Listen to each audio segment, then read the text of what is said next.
자, 이렇게 바쁜 가운데, 아이씨, 별로 반갑지도 않은 손님이 찾아온다고 합니다. 이시바가 정상회담을 하자고 부산에 찾아왔다고 하는데, 뭔 얘기를 할지 또는 무슨 얘기를 해야 할지 한번 뉴스 정리하고 분석해 보도록 하겠습니다. 네, 퇴임을 앞둔 이시바 총리가 마지막 해외 방문으로 오늘 부산을 방문을 합니다. 지난달 그 이재명 대통령이 또 도쿄를 방문한 부분에 대해서 답방의 형식으로 한일 셔틀 외교의 일환이라고 보시면 될 것 같은데요. 그때 이제 서울 말고 지방에서 만나자 이런 얘기를 해서 그 지역이 부산으로 결정이 됐습니다. 새로운 협력 분야라든지 지역 균형 발전과 관련한 이야기를 하지 않겠느냐라는 얘기가 나오고 있는데요. 설마 그 얘기하러 왔겠어요? 지금 이시바 총리는 퇴임을 앞두고 있어서 지금 다음 주죠. 10월 4일이 아마도 새로운 총리를 뽑는 선거가 있을 날이기 때문에 이제 딱 얼마 남은 거야? 닷새 남은 건가? 네. 진짜 마지막에 신변 정리 안 하고 우리나라 왔단 말이에요. 이게 윤석열 때처럼 퇴임 파티 열어달라고 온 건 아닐 거고. 기시다가 윤석열 때 퇴임 전에 온 거는 말 그대로 진짜 화려한 마무리를 위해서 온 거였거든요.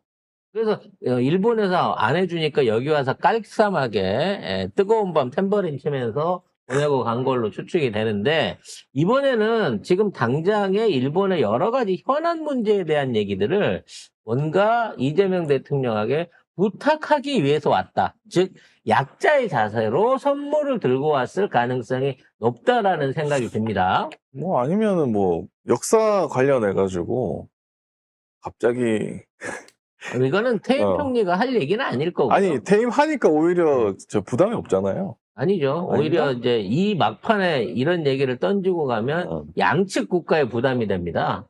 만일에 이재명 대통령 입장에서도 닷새 남은 총리가 와가지고 사과합니다, 용서해주세요 하고 가버리면 야, 니네 전임이 전임은 전임 이렇게 될 수 있기 때문에. 아니 그러면 사실 뒤에 있는 사람이 자꾸 뻘쭘하긴 하잖아요. 진짜 뻘쭘한 거예요. 그래서 지금 이시바가 싸놓은 똥 중에 제일 뻘쭘한 게 대미 관세 협상입니다.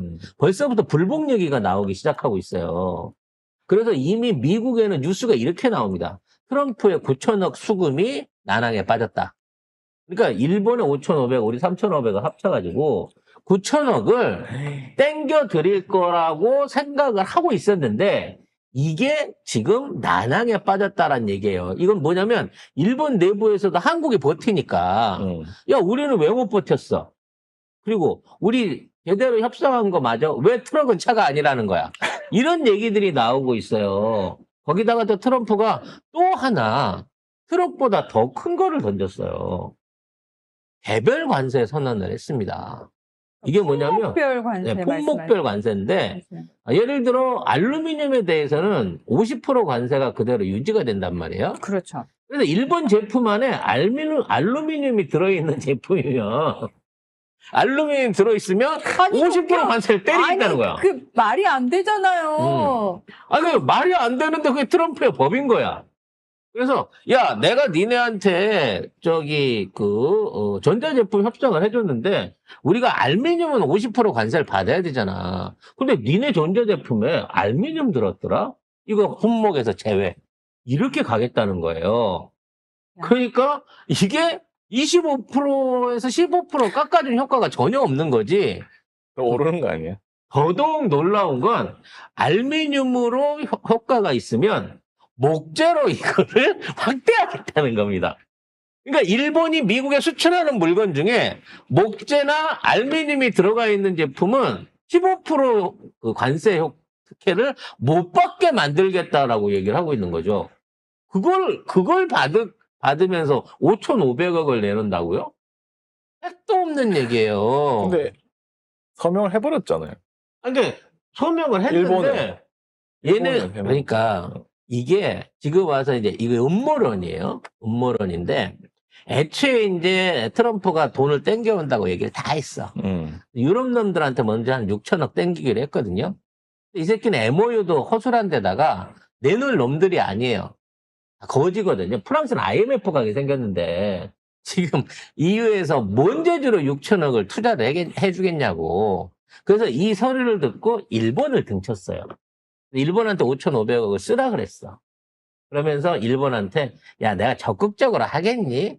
일단 써봐봐. 사실 나 이거 있어야 한국 등치러 간단 말이야. 그러니까 일본이 요거 한국한테 써먹으려고 우리한테는 형식적으로 쓰는 거구나. 유럽한테 했던 것처럼 우리한테 실체적으로 주려고는 안 하겠지? 그래가지고 써줬다는 거야. 근데 우리한테 와갖고 일본도 써줬으니까 니들도 똑같은 조건으로 내놔. 이렇게 얘기를 하는데 우리가 버텼단 말이야. 그리고 버티면서 효과를 보고 있단 말이야. 지지율이 올라. 해외에서도 다 이제 돌아왔고 일본이 미친 새끼들 니들이 써주는 바람에 이제 우리까지 다 도미노로 넘어가게 생겼잖아. 이런 나 한국 편만 이렇게 되니까 일본의 그 경제적 지위가 더 좁아지고 외교적으로 욕을 처먹는 상황이 또 온 거죠.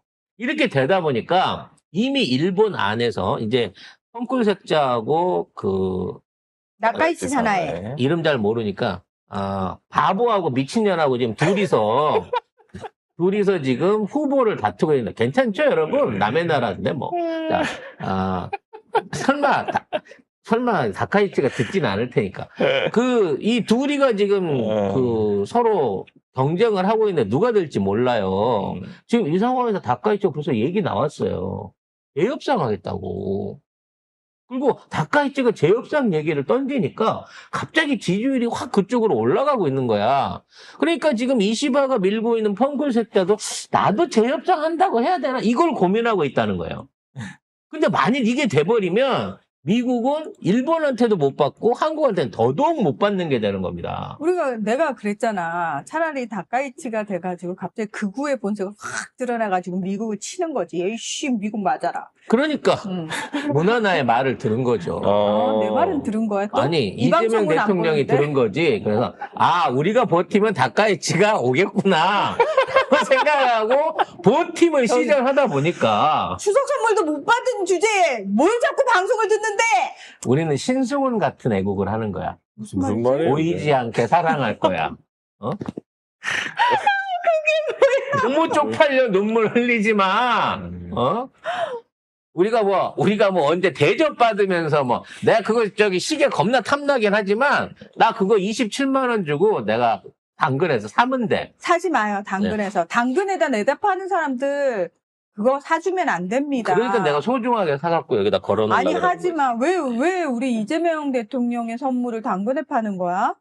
아무튼 그래서 지금 일본 내에서도 이대로 갈 것 같으면 우리도 안 주고 버티는 게 낫다라고 지금 얘기가 나오고 있다는 거야. 그러니까 지금 일본한테 5,500억 뜯어내고 우리한테 3,500억 더 뜯어내려고 했다가 9,000억이 다 날아가게 생긴 거고 이미 일본 언론이 그렇게 될 공산이 높다라고 하고 있는 거예요. 거기다가 어저께 결국 트럼프가 양당하고 합의를 봤는데도 불구하고 예산안 통과를 못 시켰잖아. 나는 어떻게 해야 될지 모르겠어.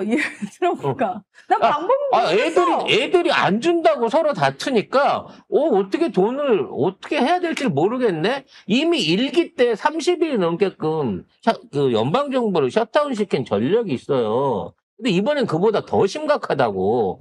이때 9천억만 들어와 주면, 사실, 어떻게든 급한 데다가 돌려막기를 해서라도 명분을 세울 수가 있을 건데 하필 요 시기에 한국과 일본이 손을 잡고 주지 말자라고 결의를 해버린다고 하면 트럼프한테는 치명적인 타격을 받는다는 거죠. 셧다운 되겠네.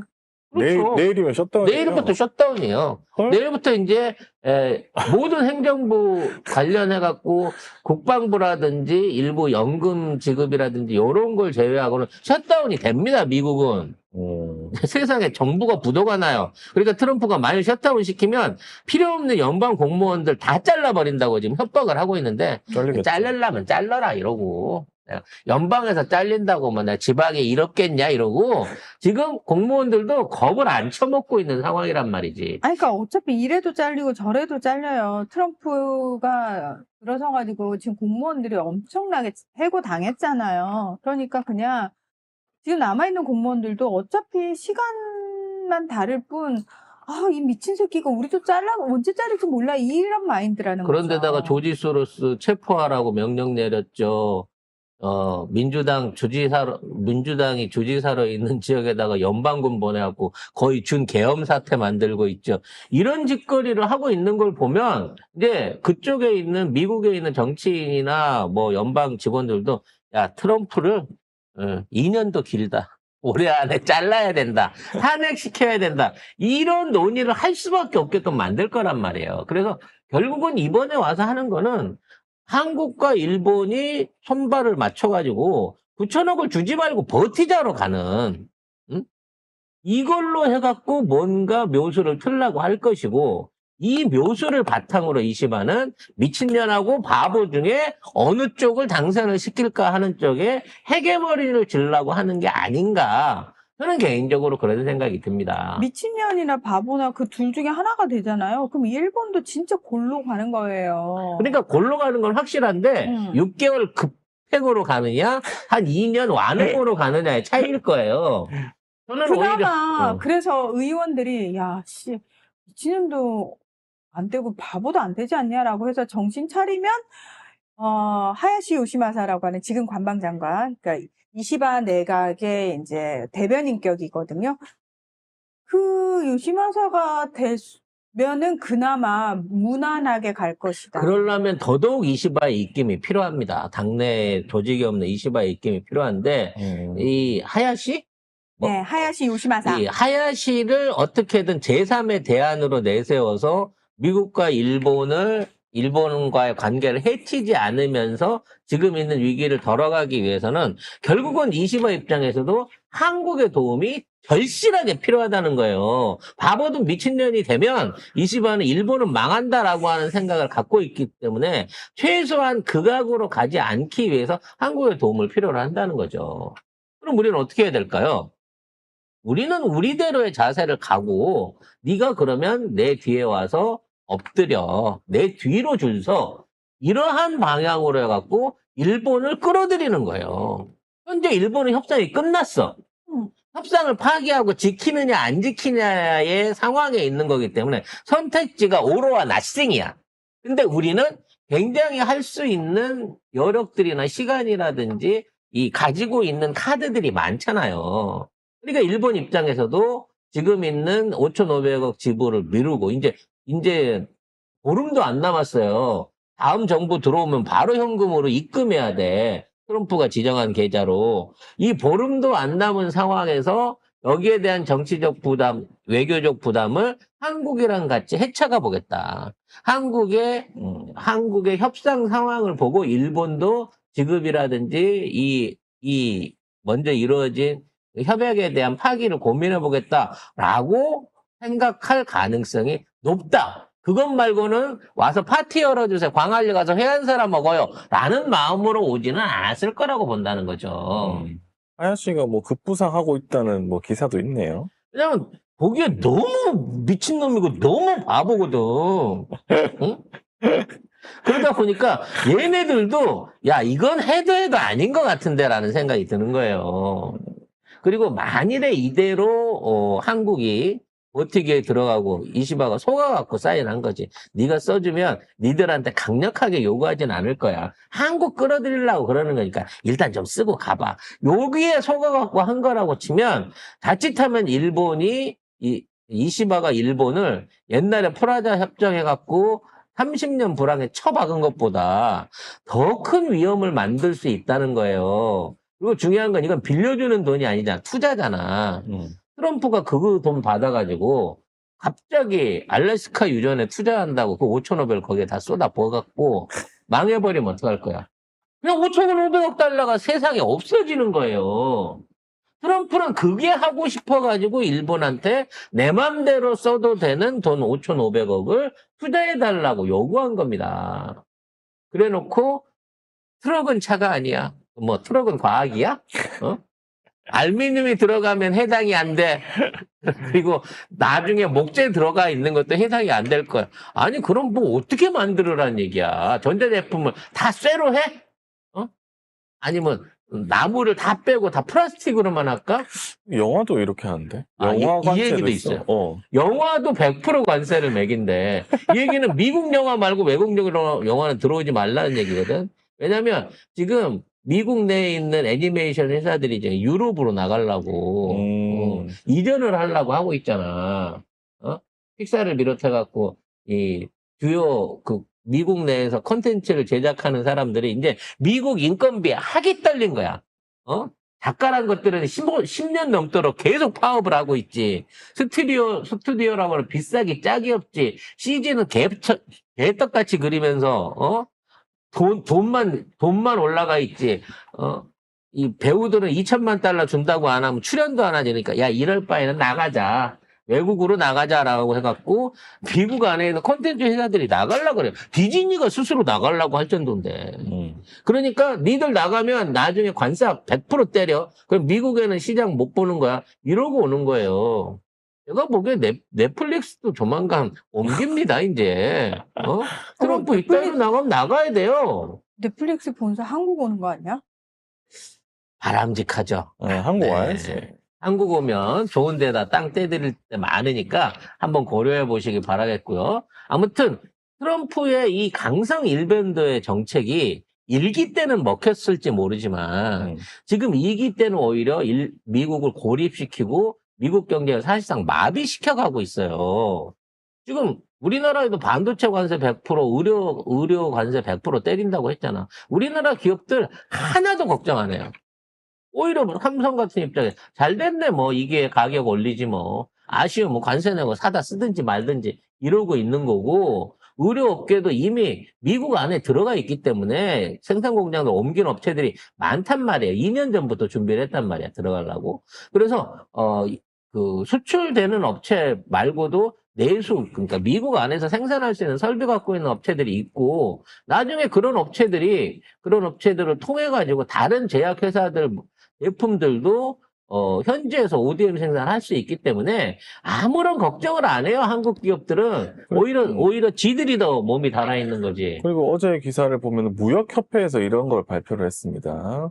미국 제외하고는 글로벌 교역량이 증가했다. 그러니까 지금 전 세계가, 트럼프 있는 동안 미국하고는 상대를 하면 안 돼. 그러니까, 그럼 심정으로 다른 나라들과 더 뭉치게 되는 거 있잖아요. 예. 우리끼리 서로 다른 거 합시다. 미국 빼고 우리끼리 미국 합시다. 빼고 일단 우리끼리. 왜냐면 너도 미국한테 처맞아가지고 지금 팔로가 필요한 거지. 나도 넌 뭐 팔 수 있니? 난 이거 팔 수 있는데 그럼 우리끼리 좀 해볼까? 이렇게 되는 거죠. 그래서 트럼프가 강성 일변도로만 했다. 일편단심 극우다 이랬으면 지지자들한테 마음을 얻었을 텐데 또 이러면서 나라를 차별 대우해요. 아르헨티나는 또 겁나 좋아하거든. 아니 그게 아르헨티나에 200억 달러 통화스와프 해줬다고 얘기를 하잖아요. 그 진실을 제가 알려드릴게요. 이게 우리 기레기들이 미친 기레기들이 맨날 아르헨티나한테 해줬는데 우리는 이대로 뒤통수 맞는 거 아니야 라고 얘기를 하는데 아르헨티나한테 200억 해준 이유는 딴 게 아니라 물론 밀레이가 아르헨티나의 트럼프라는 별명이 붙어있는 트럼프와 친한 같은 계열의 사람이긴 합니다. 그런데 지금 아르헨티나는 IMF 외환위기, 그러니까 위기 상황이에요. 그래서 IMF로부터 좀 돈을 빌려가지고 이 돈을 갚고 있단 말이에요. 그리고 IMF 우리가 관리하에 들어가면은 조건들 있잖아요. 그 조건 중에서 외환 보유고를 일정 수준 이상 유지해야 되는 조건이 있어요. 밀레이는 본인이 대선 기간에는 중국을 암살자 국가 이러면서 엄청 욕했단 말이에요. 반중이었단 말이에요. 자기가 대통령이 돼서 국고를 딱 열어보니까 중국 없으면 죽겠는데 싶은 거예요. 그래서 중국하고 사이좋게 지내면서 뭘 했냐면 중국과 통화 스와프를 한 거예요. 그게 왜 그러냐면 중국하고 어차피 교역량이 많은데 왜? 중국이 미국에서 사던 농산물을 아르헨티나라든지 중남미로 다 돌렸어요. 아르헨티나의 대두를 중국이 많이 산단 말이에요. 그래서 미국 대두는 하나도 안 산다고 선언했죠. 그래서 아르헨티나 입장에서는 나 중국 싫은데? 라고 배를 뗄 수가 없는 상황이야. 그러다 보니까 외환 보유고를 유지하기 위해서 중국과 통화스와프를 하면서 중국하고 교역할 때는 달러가 아니라 위안화로 하기 시작한 거예요. 그리고 그러니까 이런 것, 그러니까 이 조건이 있는데, 야, 트럼프한테 가가지고 나 좀 살려줘. 나 10월에 지방선거 있는데 나 질 것 같아. 나 큰일 났어. 이러니까 트럼프가 그래? 그러면 200억 달러 통화 스왑을 해주는 이유가 뭐다? 그 돈 받아서 누구한테 돈 갚아요? 달러로 돈 갚아요. 미국한테 빌린 돈 미국한테 빌려서 갚는 거예요. 대신에 미국이 조건을 건 게 있어요. 야, 중국하고 통화 스왑 끊어. 그리고 중국으로 수출하는 대두에 원래는 면세를 해줬단 말이에요. 일정 쿼터를. 야, 그거 없애. 세금 붙여. 라는 조건을 걸었다라는 거예요. 그러니까 지금 아르헨티나 내부에 대두 농민들이 발칵 뒤집혀가지고 들고 일어났어요. 그래서 이게 뭔 얘기냐. 아르헨티나 대두 농민은 왜 중국에 잘 팔고 있던 것까지 못 팔게 이렇게 된 거고, 미국에 있는 대두 농민들은, 야, 우리 대두의 전 세계 대의 60%를 중국이 쓰니까, 우리 대두의 7, 80%를 중국이 그동안 사갔는데, 그것도 국제 시세보다 비싸게 주고 사갔는데, 그렇죠. 왜 네가 개겨가지고 중간에 중국하고 개겨가지고 걔도 지금 하나도 수입을 안 하겠다고 하잖아. 너 어떡할 거야? 그렇죠. 이렇게 나오면서 양쪽의 농민들이 트럼프를 씹어 먹으려고 하는 거예요. 그러니까 요맘때쯤 되면 중국이 미국에 보통 가가지고 대두를 구매하고요. 봄에는 남미에 가서 구매를 한대요. 그런데 지금 미국에 계약을 하러 와야 되는데 중국에서 아무 소식이 없대요. 그래서 지금 미국 대두 농민들이 난리가 났어요. 중국에서 소식이 안 와요. 이거 어떡할 거야? 대두 그러니까 수출 빵건 사상 초유. 맞아요. 지금 그래서 트럼프 정부를 엄청 압박하고 있어요. 그래서 지금 지방선거, 그러니까 중간선거 앞두고 있는 입장에서 트럼프가 이 전통적인 중앙의 농업벨트들, 미시시피 주변에 있는 이 농업벨트들에서는 항상 강세를 보였는데, 이것 때문에 무조건 날아갈 거라고 봐지고 있고요. 이것 때문에 공화당과 민주당의 의석 격차가 완전히 뒤집어지면 중간선거 이후에 트럼프는 바로 탄핵이다. 벌써 그 계산이 나오고 있는 거예요. 지금 그래서 그 중간 선거에서 본인이 질 게 예상이 되니까 트럼프가 무슨 짓거리를 하고 있냐면 공화당 우세인 지역들 있잖아요. 특히 텍사스를 비롯해가지고 이런 데서 말 그대로 선거구 조정을 하고 있어요. 게리맨더링. 네. 그래서 늘려요. 그러니까 텍사스에서 지금 5석이 늘어났어요. 그리고 그러다 보니까 민주당 측에서도 씨발 우리는 가만히 있을 줄 알아? 이거 민주당 우세 지역에서도 선거구를 늘리고 있는 거야. 지금 하원 의석수가 상원은 딱 정해져 있어요. 모든 주에 딱 2명씩 해서 상원은 무조건 100명. 인구수에 상관없이 무조건 100명. 이거는 변함이 없어요. 근데 하원 수는 인구수에 따라 다르거든요. 근데 지금 일단 텍사스에서 민주당 의원들이 그 주 의원들이 막 반항하고 딴 주로 가고 난리를 쳤는데도 공화당이 주 의원에서 우세니까 그거 통과시켰단 말이에요. 그러니까 민주당 우세 지역에서도 우리도 의석수 늘려. 이래서 지금 미국 하원 수가 늘어나고 있어요. 그래서 지금 민주당이 주지사로 있는 지역에 군대를 보내가지고 니네들 지금 겁나게 치안이 위험해. 이제 거의 폭력 사태, 폭동 일어나기 직전이야 그러면서 군대를 보내갖고 찍어 누르는 이유가 저쪽에서 하려고 하는 선거구 조정을 막고 민심을 불안하게 해갖고 거기에 투표를 방해하고 있는 거예요. 그러니까 지금 우리나라에서 일어나고 있는 뭐 계엄 사태는 너무나 이제 극적이고 돌발적이었다고 치면 전반적인 민주주의의 실행이나 그 어떤 이행 과정을 쳐다보게 되면 미국 저것들은 민주주의가 아니라니까. 지금 트럼프는 그래서 정상적인 정치인이 아니에요. 그렇죠. 그래서 간지폭풍님이 지금 미국 민주당은 지금이 딱 좋은데 국민을 이끌고 투쟁할 만한 지도자가 없어. 이게 핵심이에요.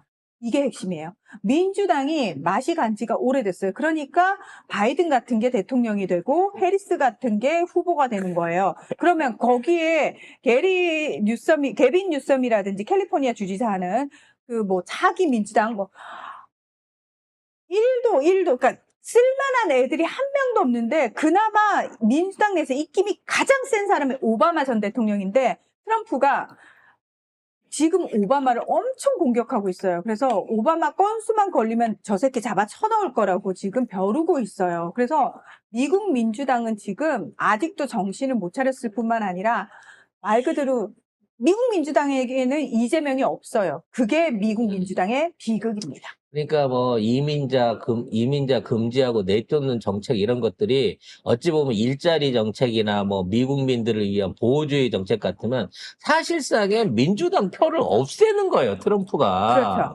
그러니까 이런 무리한 정책들을 펼치는 모든 이유가 바이든과 오바마의 영향력을 줄이고 투표에서 유리해갖고 공화당이 계속 헤쳐먹고 싶다라고 하는 정말 공산주의나 나치가 할 만한 짓거리들을 지금 트럼프가 하고 있는 겁니다. 근데 그 사람들은 미국에 있는 시민들은 안 껴있고 정치에 관심이 없고 간접선거자라서 이런 내막들을 전혀 모른다는 거지. 하지만 우리는 알고 넘어가야 된다는 겁니다. 아무튼 놀러 온 거 아니고요. 뭔가 이번 만남을 통해 가지고 한일 간의 최소한 무역 공조에 대한, 무역 협상 공조에 대한 부분이라도 어느 정도 내밀한 얘기가 오고 갈 것입니다. 결국은 차기 일본 총리의 선출에 키를 지금 우리 정부가 쥐고 있다는 얘기고요. 그걸 통해 가지고 진짜로 하야시 같은 제3의 인물을 뽑아내거나 아니면 미친년의 독주를 막고